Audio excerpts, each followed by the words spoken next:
From the University of California, Irvine, this is UCI Minds Spotlight on Care, the podcast where we share stories, experiences, tips, and advice on caring for loved ones affected by Alzheimer's and other dementias. Hello and welcome to Spotlight on Care. I'm Virginia Nave and I'm here with my co-host, Mr. Steve O'Leary. Today we have a guest with us who knows a lot about setting up a home to be safe for someone with dementia. And before I introduce our guest, Steve and I usually like to make a comment or two about how we dealt with our own situations. Steve, do you remember any tips or helpful hints that you did in your home to make it safe for Patty? Yeah, I didn't have to do a lot, as it turns out. But then again, I moved towards, a community care situation. So that made it a lot easier. But I did have the whole alcohol issue. And the piece of advice I would offer there is, we'd always have a glass of wine here and there. But it became a coping mechanism for Patty. And she would never done this before, but she basically would pour alcohol into sodas. She would buy little bottles of wine and hide them all over the house. So I finally just removed any alcohol from the house and quit drinking myself, at least around her. And that was like, a good thing for me and certainly something that we had to do for her. Interesting. Yeah, that's a really good tip. That can get out of control. I remember that with my mom, I thought it was interesting that I had a full-length mirror in her room, and somebody came in one day and said, you might have to remove that because people with dementia can become fearful while seeing their own reflection. They don't recognize themselves.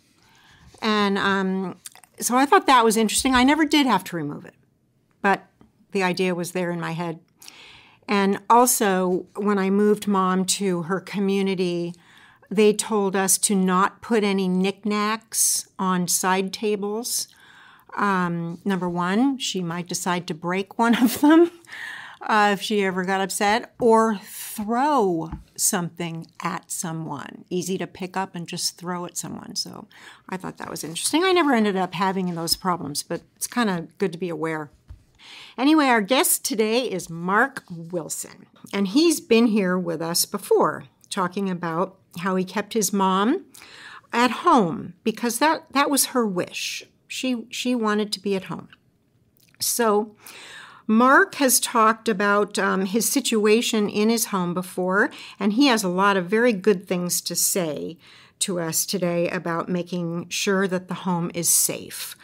It wasn't an easy task, but he made it work. Welcome, Mark. We're glad you're here. Thanks for coming again, Mark. Thank you, Virginia and Steve. I'm very excited to be here again. I really enjoyed the prior podcast I did with UCI on caregiving in general. And so you guys were kind enough to ask me back to go a little bit deeper on safety in the home. So I'm happy to do that. I know that your mom was at home for her entire journey of Alzheimer's. And you did have to make some changes to your home to make sure that it was safe. And I want to ask you about specifics regarding the bathroom, the bedroom, the kitchen, and the house in general. And our listeners out there might not need to make all these changes immediately, but as your loved one progresses, it's good to kind of know about them and keep them in mind. Okay, so let's start with the bathroom. Okay. I'm going to back up a little bit rather than starting with the bathroom. I'm going to give you just a little bit of context. I think some of you may know this, but why is safety so important for Alzheimer's patients? I mean, it is for anybody and older folks, but particularly for Alzheimer's patients. Why? Because they begin to lose their physical walking ability and they start shuffling.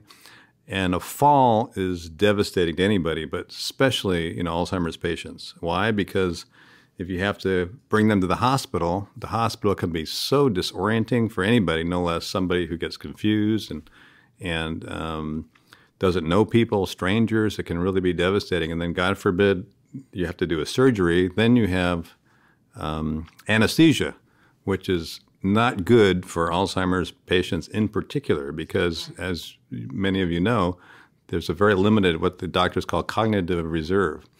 And so when there's an anesthesia situation, there is not much to go on, and they really get, their disease advances exponentially with anesthesia. So you really want to protect them from any hospital visits and surgery. And with the shuffling that Alzheimer's patients often do, the falling is a major risk.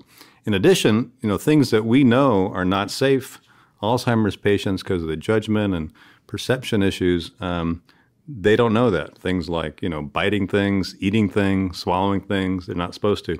So you really have to be extra careful in this realm. So that's why I think there's a lot here. And I didn't learn all these things day one, but they were evolutionary and learned as we go. So I'll give you kind of the range of things, but you may not, need them day one, but you may over time. Exactly. And then just one kind of final sort of setup things. Even though these are all home care things, I think they're good lessons for even a facility. I mean, I was determined to keep my mom at home for lots of reasons. But I think as many of you who can't for different reasons let their, kind of folks come home, you should look for these things in a facility, because some facilities are really A+ on all these safety things, some not so much. So as you consider places for your loved one to stay, you ought to have a screen on some of these ideas anyway, even if you're not planning to keep your loved one at home. Yeah, good point. Let's see. Let's start with the bathroom. That's a good place to start. Yes, you told me that you thought that was the most dangerous room in the house. I think it's the most dangerous room in the house. And why is that? One is most bathrooms are tile. And tile is very hard and very slick in general. And particularly bathrooms get wet. Yes. And wet and slippery, bad combination, again, for anybody. But the fall risk is very high. And also there's a lot of, with patients, there's also a lot of change of direction. I mean, you think about you're at the toilet, then you have to change and you're moving. And so anytime there's a change of direction, there's a risk of fall. And so you have to be extra careful in the bathroom. So a few things that I learned over time. One is there's a real simple thing called a sort of overchair on the toilet. It's kind of describe it. It's almost like a frame that goes on top of the toilet, and it lifts the person up, which makes it much easier to stand up. So anybody benefit from this who's probably, more than 60, because toilets are very low and they don't have any rails.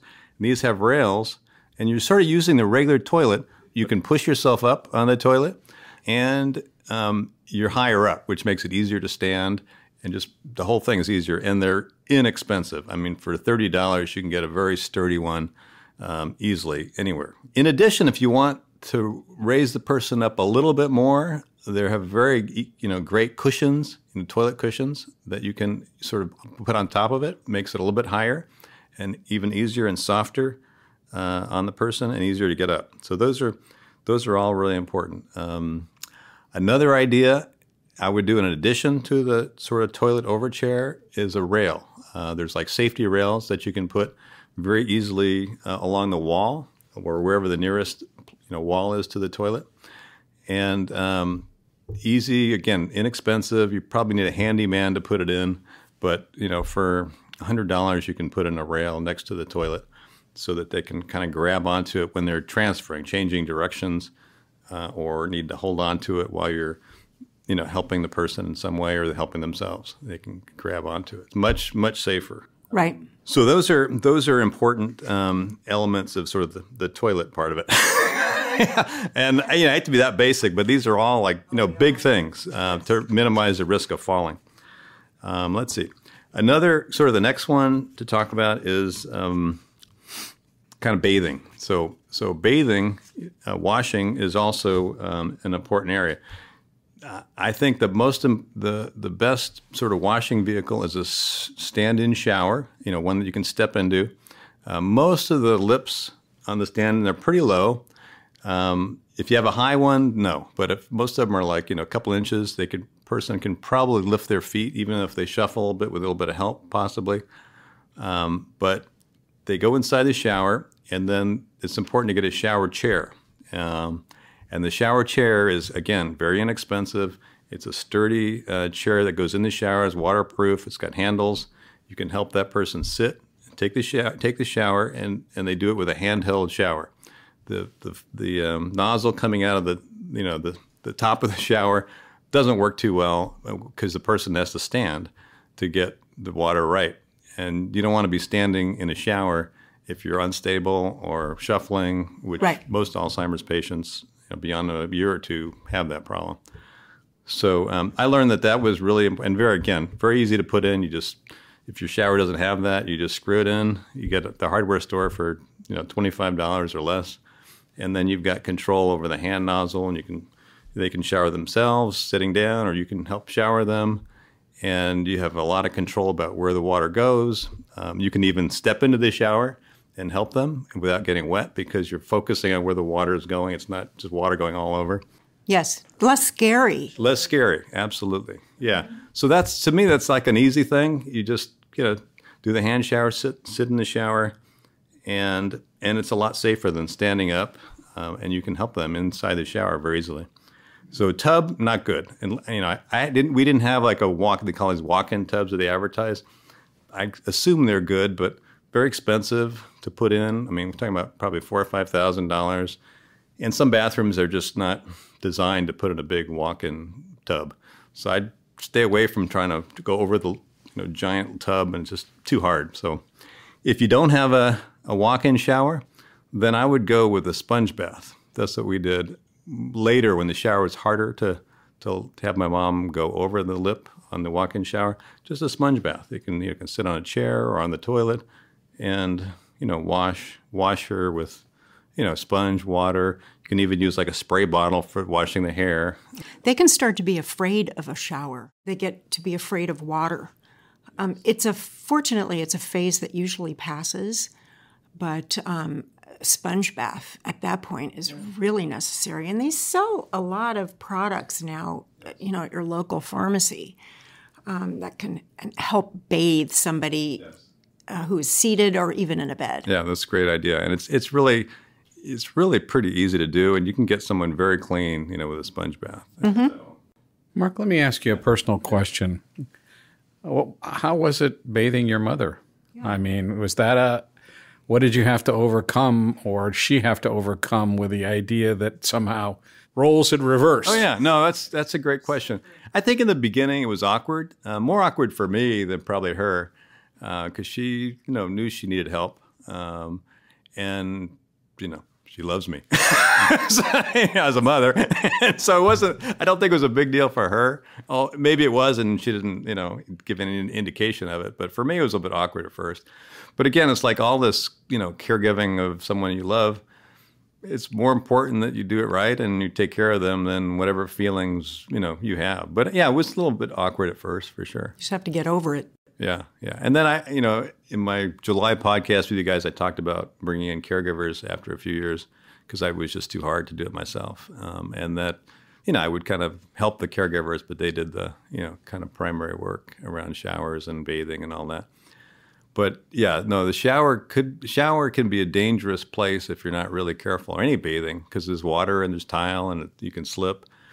So that's another thing. So third, another area about the bathroom is the slipperiness of the tile. So here's a couple thoughts. One is they have these amazing rubber tile things that are used in kids' playrooms. They're about 3 feet roughly square, and they're kind of maybe a ½ inch of rubber, and they have a texture on the top. And the benefit of that is if you fall on a rubber, you're not going to hurt yourself nearly as bad as a hard tile. And so I had those in the bathrooms, and you can buy them in squares. You can buy 2 squares, 5 squares, whatever the space is in your bathroom that you need, and they're very, very effective. I've seen them at Home Depot. Yeah, they have them everywhere. I mean, any place, easy to get. And the only thing to watch out if you do buy one of those is if there gets water underneath the rubber tile, they can be slippery. So you just have to very frequently kind of lift them up, and they're very, very light, and see if there's water underneath and kind of wipe it out and make sure it's dry, because if they do get slippery if there's water underneath these rubber tiles. But I swear by them. They're so much better than the slippery tile. Okay. If you don't, for whatever reason, if you guys don't want that kind of rubber tile in your house, Another option, and we did both because it's, again, super easy to do. There's a miracle product called No Slip, and there's different versions of it, different places. It's a liquid, and you pour it on tile, and you let it dry for about 20 minutes, and then you mop it off, and then make sure it's dry. And it's amazing. What it does, it puts a little etching in the tile, and it's totally invisible. You don't see the etching, so it doesn't damage your tile. It doesn't take away from the look of it, and it creates a friction, and so that if water gets on it, you don't slip. I don't think it's quite as good as the rubber tiles, but it's pretty good. On any surface? Any tile surface. It's for tiles and stonework too as well. So, and it's really simple and very, I mean, for $6 or $7, you can get a whole, half a gallon of it and do a whole bathroom and kitchen. I do it on the kitchen if I were you. And this, again, these kind of ideas, even if you're not involved with Alzheimer's, just for anybody, you don't want to slip in the kitchen or the bathroom. So it's a good thing to put on, no matter what. Yeah, falling is not good. No, falling for anybody is not good. And it's amazing. It creates this friction, and you don't even know it's there. It's totally invisible. And it's just, again, you can get those products at the Home Depots, Walmarts, Amazons. They're all over the place. And they're really easy to put on. In half an hour, you get it done. And again, it's the easy. water temperature now, I've been told that you should make sure that you turn down the hot on your hot water heater so that whoever this is doesn't accidentally get burned. I didn't do that, but in general, we watch the temperature, very carefully. My mom really didn't do, showers on her own. Well, she did early on, but she was careful then. But at some point where she needed help, we would kind of manage that. But I don't like the water. I mean, for myself, I don't like the water that hot. So that's a good idea for anybody, I think. No, and it's easy to do. But yeah, the water, to your earlier point, Virginia, water's scary, for Alzheimer's patients. And it's just kind of different and can make them very anxious. So temperature then is just a really important part of, being safe and the perception being right. So yeah, I think that's a great idea. Right. Yeah, right. Just turn the water a little more temperate so it's not, scalding or freezing. Right. No, that's really important. All right. So the bedroom, how much do you have to do to a bedroom to make it safe and comfortable? Well, the bedroom is also important. So let's start with the flooring, because flooring is important, as we talked about with the tile. Hopefully the bedroom that your loved one is in with Alzheimer's is carpet, because falling on carpet is much less dangerous than falling on hardwood flooring or tile or other things that are in bedrooms. So if there's a room that's carpet, that would be better, and not thick shaggy carpet, because with shuffling you can easily kind of get your feet caught up in thick carpet. So thin. And I think that's kind of the style now. Most carpet now is pretty short. So that's important. If you can't do that and you have hardwood floors, then I think these same rubber tiles can be done in the bedroom too. You can just put them in, and they have little jigsaws that sort of connect to each other. And so you can make it as big or large or what direction, narrow, thin, whatever the bedroom needs. Kind of like a playroom. Yeah, it's like a playroom, exactly. That's what they're used for, right? You cut them, I guess, right? You cut them if no, you don't need to. No, if you need to. Yeah, well, you could, but they kind of link together, so I wouldn't cut them because then they lose their connectedness.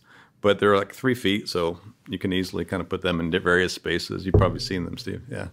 So no, they're very versatile, and they could be put in the bedroom if you don't have carpet. But I would not have, flooring in the bedroom that's hard and risky. No throw rugs either, I've heard. No throw rugs. That's a great point, because throw rugs, easily can get caught up in your shuffling, and you get, you can easily fall with the throw rugs. I would just take your throw rugs and put them in a closet for for the time that your loved one is, at home.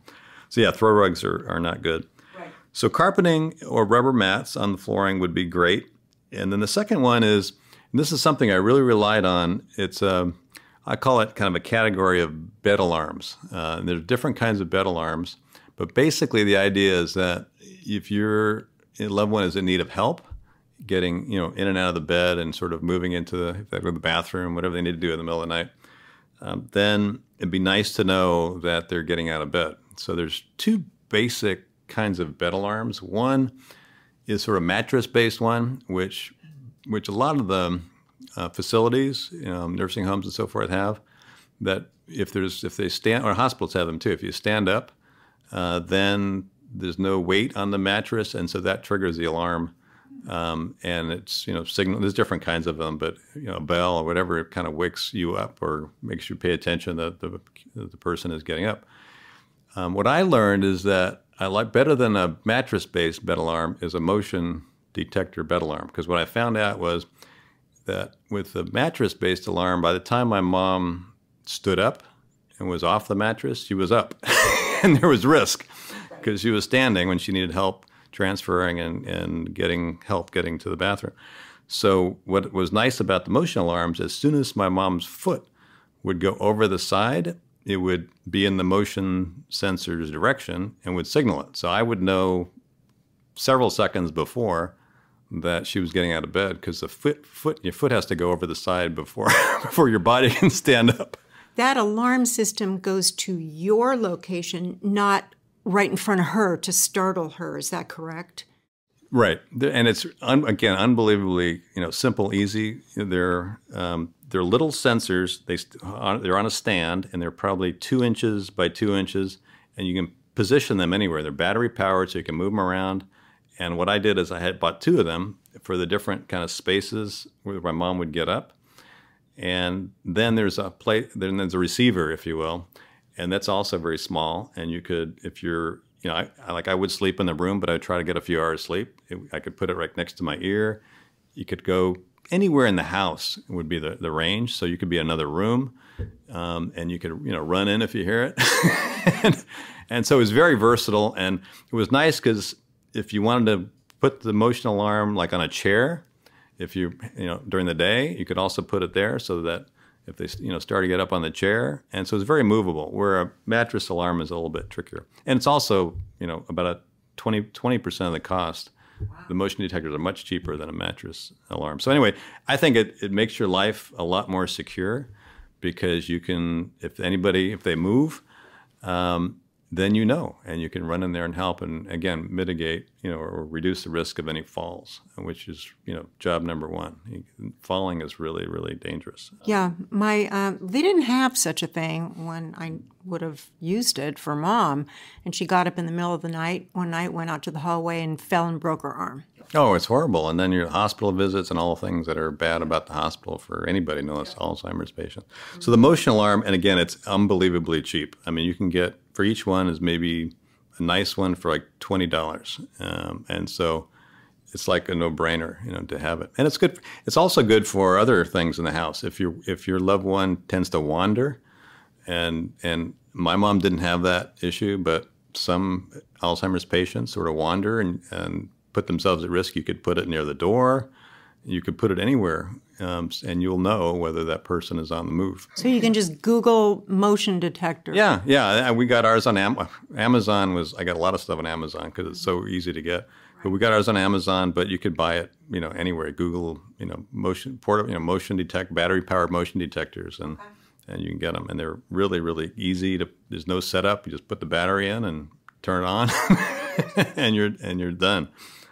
And so, no, that's really, really important. Okay, so, flooring, the bed alarm is a must. The next one are bed rails.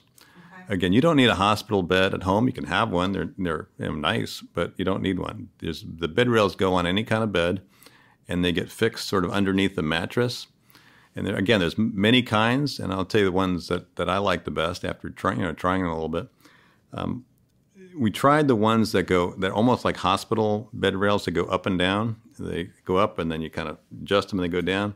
I found that those were really hard to do, and they were noisy and just kind of disturbed my mom. The kind of moving back and forth just was not working for me. So the next option is ones that are kind of fixed, that you don't go up and down. And there's 2 different kinds of that. One is very long, that basically covers the whole bed. And I found that wasn't necessary, because if you think about you worry about rolling out of bed. That's really the purpose of a bed rail. You're not going to roll out where the feet are. You're going to roll out where your body is. And so I found that the shorter ones were more effective. One is because you could still get the person out of bed very easily by going just a little bit lower to help them out of the bed. And you avoided, first of all, the long ones are like prison, because you got these rails, the whole bed, and they feel very closed in, and they're hard to get somebody out of bed easily. So that's why I like the shorter ones. Also, we put Afghans on it to make it, and part of the whole goal of having your loved one at home is to make it comfortable. I mean, being homey and warm. And so we put, kind of our favorite Afghan or blanket over the rails, which made it more comfortable and nicer and homey. And even more important than that, it protected her skin. Older people have very thin, delicate skin, as many of you know. And you could easily, on a metal rail, cut your skin when you're holding it or bumping against it. And so this protected the skin. At the same time, it just made it a lot nicer. Great idea. Yeah, it was, again, a real simple idea. Just put a favorite blanket or, Afghan or anything over that rail. It looks better, too. Yeah, it looks better, exactly. Mm-hmm. So that's kind of the bed rail thing. And again, very inexpensive. You can get great medium-sized bed rails for under $50. And they're very easy to install. You just put them under the mattress, and there's like a strap where it kind of secures it, and they're very strong and very sturdy. And it's really, again, eases your mind, prevents somebody from rolling out of bed, and it's just a safety thing that's, again, a no-brainer. And you can buy them anywhere. Amazon, Walmart, hospital supply stores have them. Sure. Lots of places to buy them. So I really believe in those bed rails as well. So those are critical. Okay, so this is like a tour of the house. So we're going from the bedroom to the kitchen. Now, how do you get there safely? You need a walker. Okay, so this walker is interesting because I've had many people come up to me and say, well, I don't think my loved one would like a walker, because, this or that, I want to be independent. A walker, if there's starting to be shuffling, it's a no-brainer. You have the person, use a walker. And again, it's just a simple tool. Again, very inexpensive. You get them at CVS, hospital supply store, not expensive. And they just provide that stability. So rather than shuffling, you kind of have them hold the walker and move the walker down the hall, and it's a lot safer. And you can still kind of guide them and hold them and make sure, because walkers aren't foolproof either. You could fall backwards on a walker. You can still get a walker stuck. But walkers reduce the risk of falling exponentially. And sometimes we ascribe our values on other people, and we say, well, I wouldn't want a walker. So we assume they don't. I think people want to be safe. My mom had no problem starting with a walker when she was, risky. And she was fine with it. And I think a lot of people are, but if they try. The other thing we did with a walker was we made it fun. Sometimes, things, like...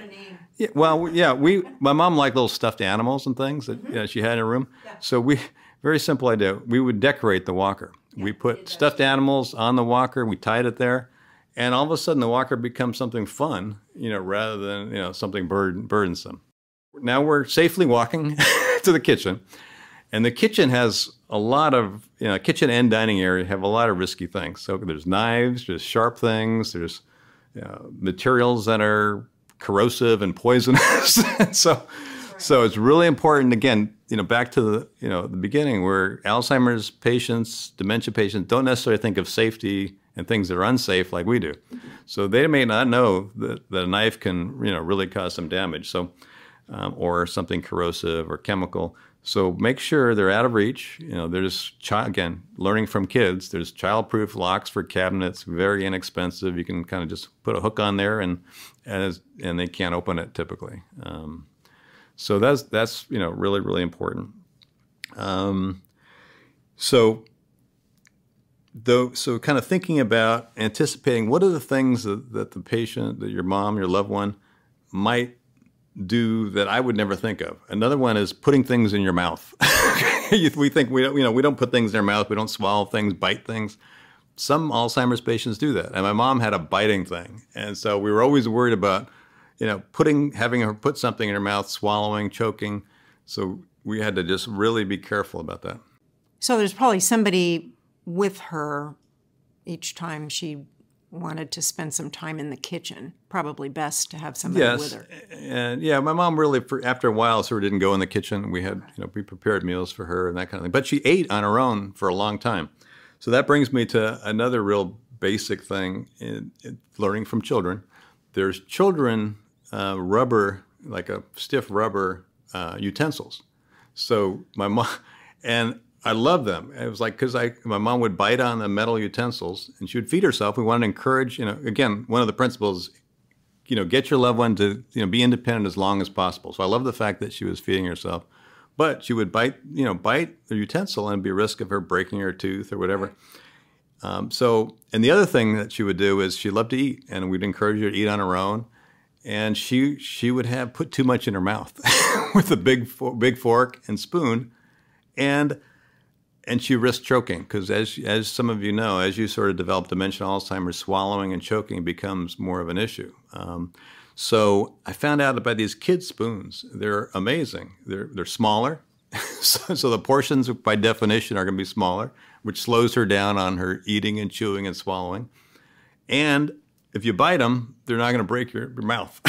Right. So, there's like genius. And somebody suggested that to me. And I thought, again, totally inexpensive for, $1 or $2. You can get, a whole set of these. Children's section at Walmart, a million different kinds, but, get something firm but soft.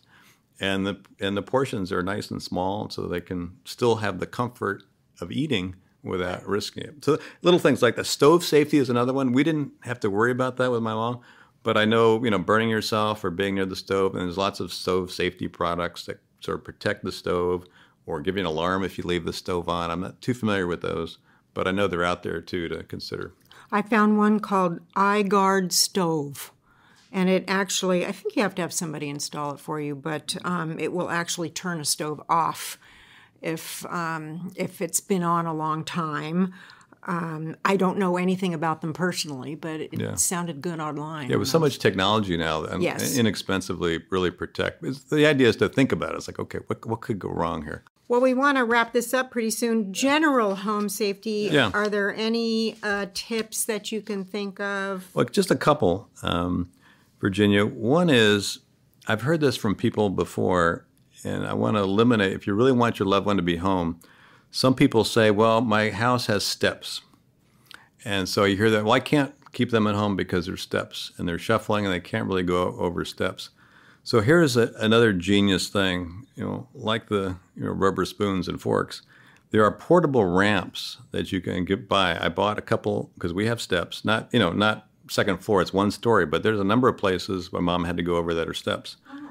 And so you can buy a portable ramp on Amazon for under $100 that's very sturdy, and you put it in the step area, and you can go up it on a walker or wheelchair. And the nice thing about that is you don't have to have a carpenter and build expensive steps that you may not want to keep. So this is like they're metal and they're really hard plastic, but they have friction, so they really are sturdy. And and they're expandable. It's amazing. And you can put them on a couple steps. You can go up and use them, and then you can move them. And they're not heavy. You could move them to other steps. You can put them away. and it's amazing. And there's all kinds of them. So the excuse of, I've got steps, I can't keep my mom at home or can't keep my dad at home, is sort of not true anymore. I don't think they can be used for major steep second and third floor, kinds of homes, but certainly little steps. Right. 1, 2, 3, 4 steps in a home can be solved with these ramps, and really, really practical, inexpensive. Great tip. Amazon again. So the next area, again, just real quick, is coming back to this idea of this is again for anybody elderly, not just Alzheimer's. Your skin is so thin and fragile. There are many little things, like there's edge guards that you can buy for kids, learning from kids again.